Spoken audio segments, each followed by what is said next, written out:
didn't think I'd do it. That's what I keep coming back to even now.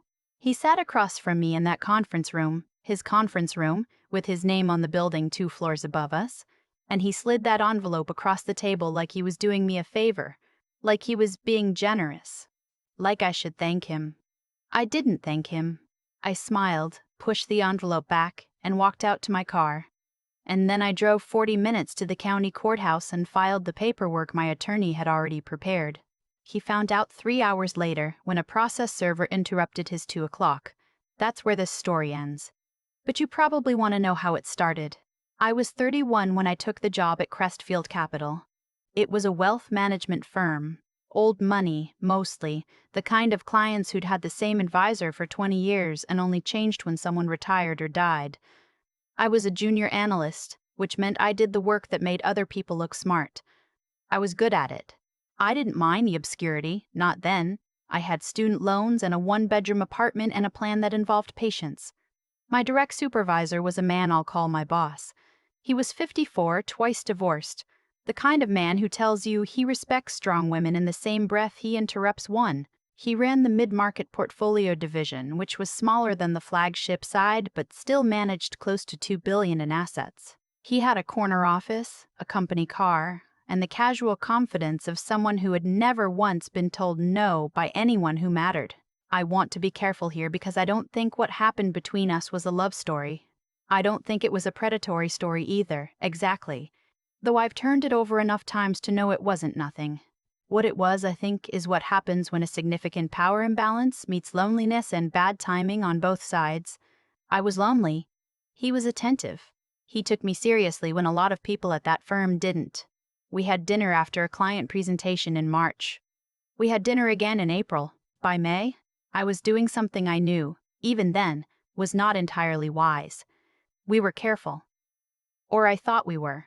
Nobody at the office knew, or nobody said anything if they did. He was warm, and he was funny, and he remembered things I told him, which I found more disarming than I should have. I told myself it wasn't serious. I told myself I could stop whenever I wanted. I didn't stop. And then, in September, I found out I was pregnant.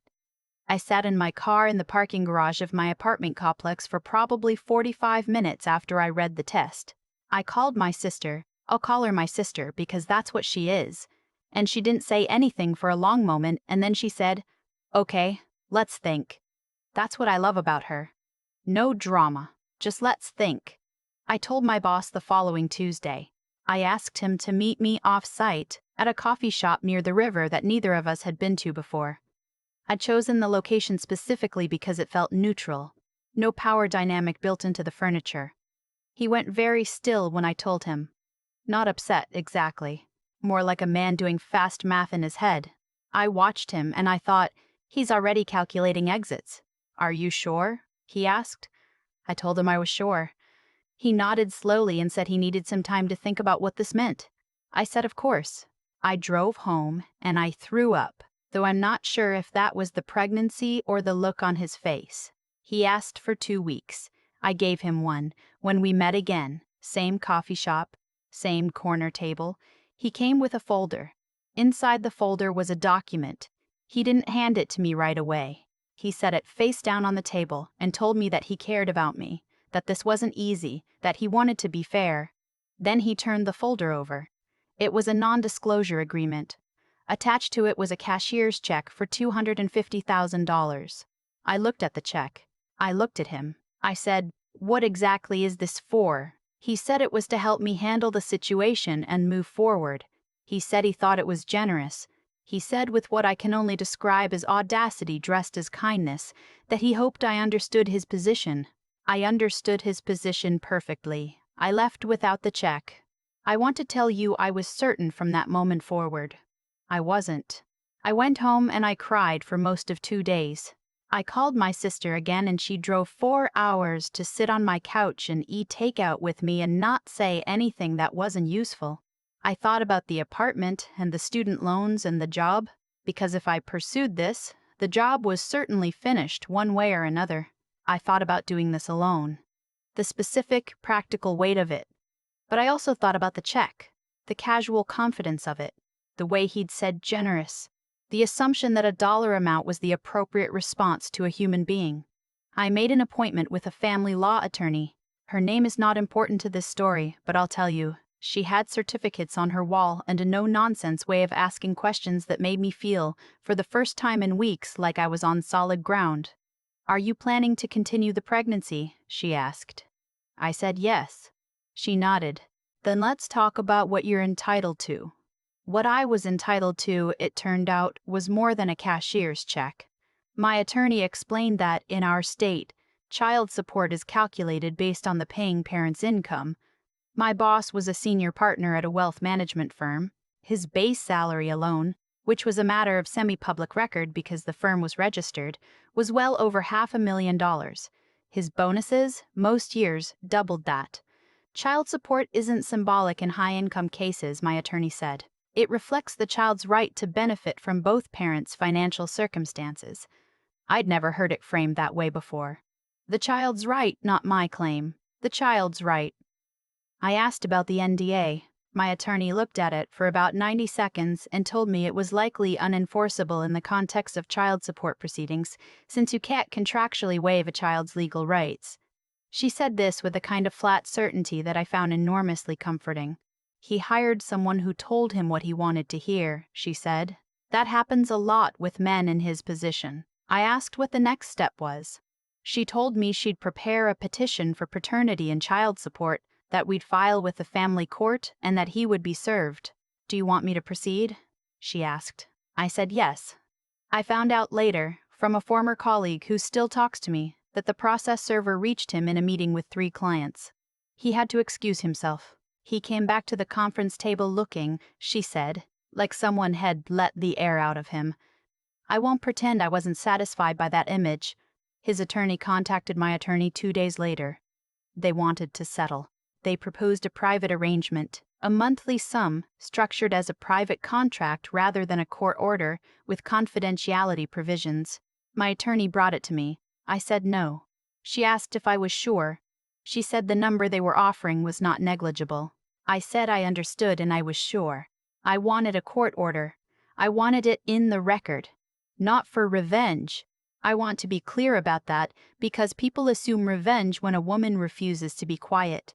It wasn't revenge. A private contract is only as strong as the other party's willingness to honor it.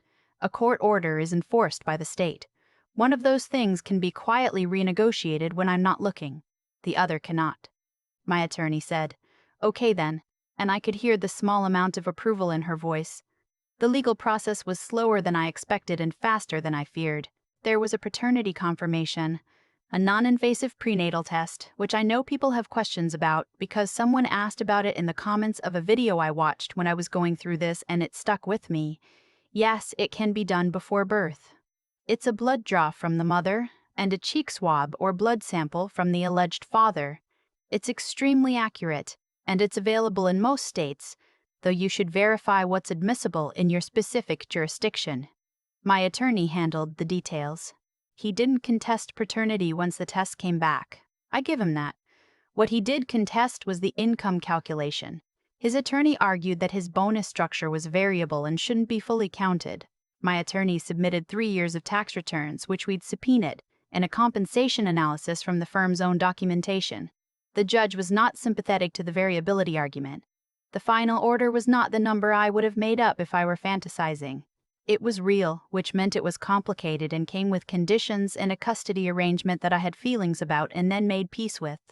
But it was a number that meant my daughter would not grow up in a different world than her father's. It meant her school, her doctor, her opportunities. Those things would not be determined solely by the fact that I was the one who stayed.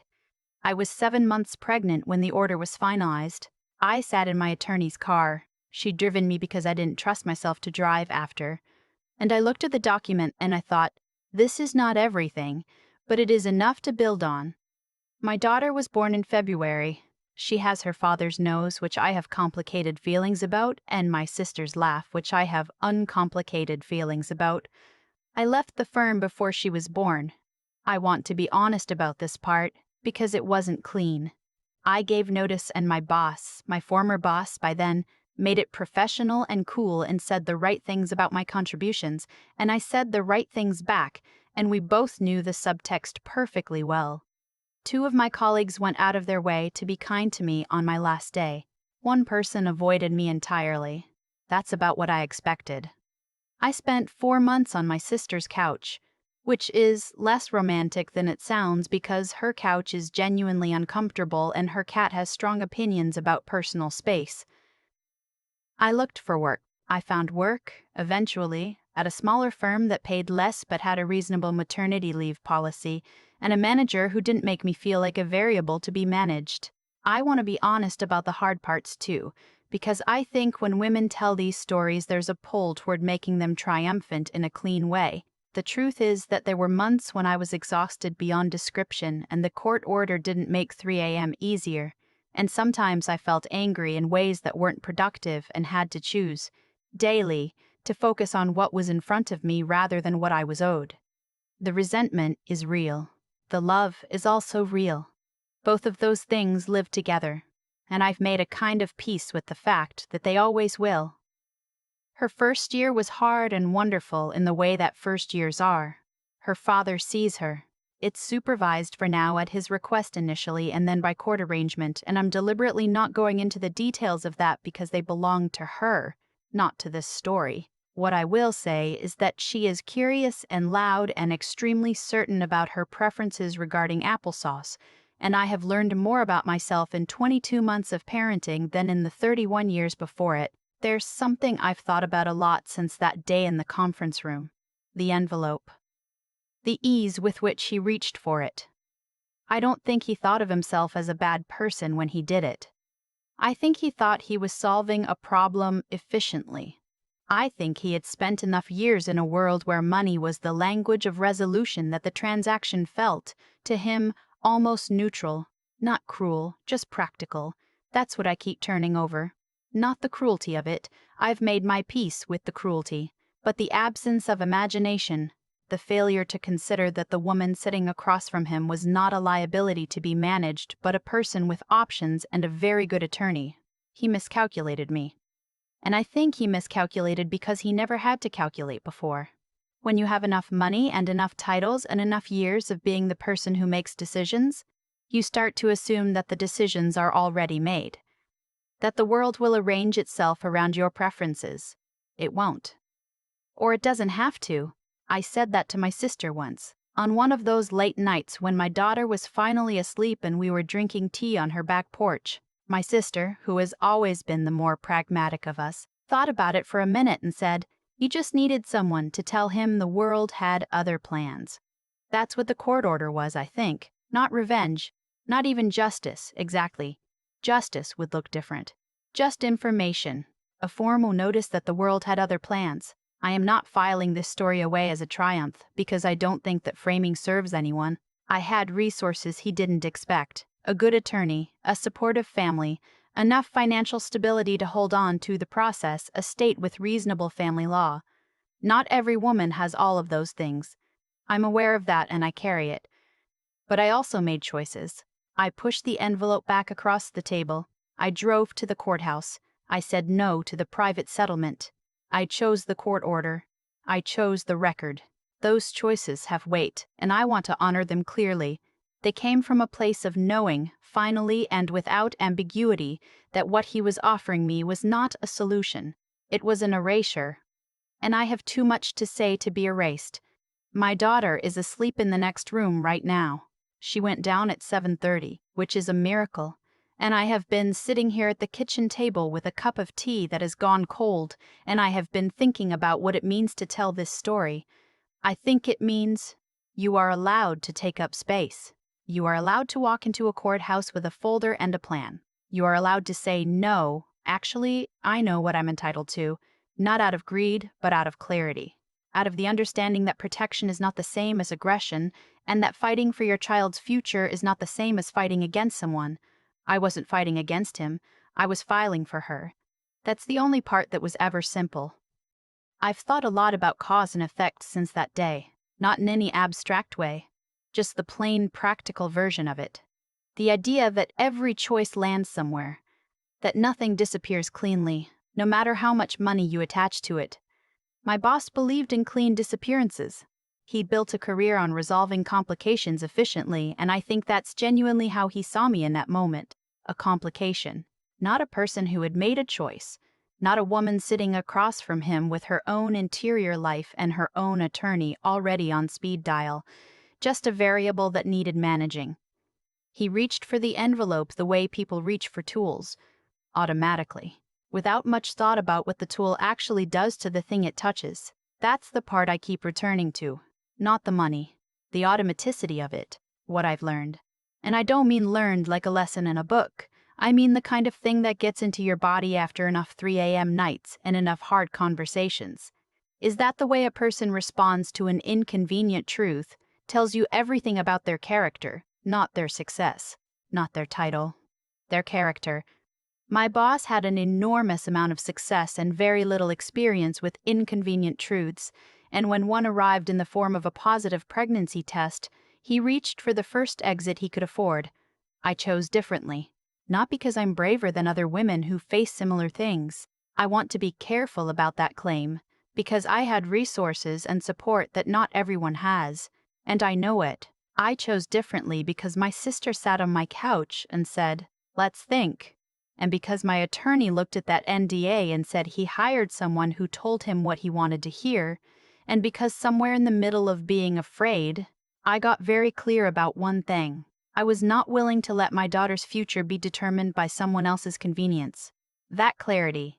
I think that's what courage actually is in practice. Not the absence of fear, just the presence of something more important than the fear. The cause and effect chain of this story is, in the end, very simple. A man assumed money would make his problem go away. A woman decided her child was not a problem. Everything that followed came from that one divergence. My daughter is 22 months old, and she has opinions about applesauce, and she laughs at her own jokes before she finishes telling them. She doesn't know this story yet. She will eventually, in whatever version is appropriate for her age and her questions. And when she asks me what I did, I won't tell her I was fearless. I'll tell her I was scared and I went anyway. I'll tell her that intelligence isn't about having all the answers before you walk in. It's about walking in and finding them. That integrity isn't comfortable, that it costs something, almost always, but that the alternative, the quiet erasure, the check, the close file, costs more. I wasn't filing for revenge. I was filing for her, and I think, if I'm honest, I was also filing for every version of myself that almost said yes to the envelope. I didn't, and that's the only part that needed to be simple.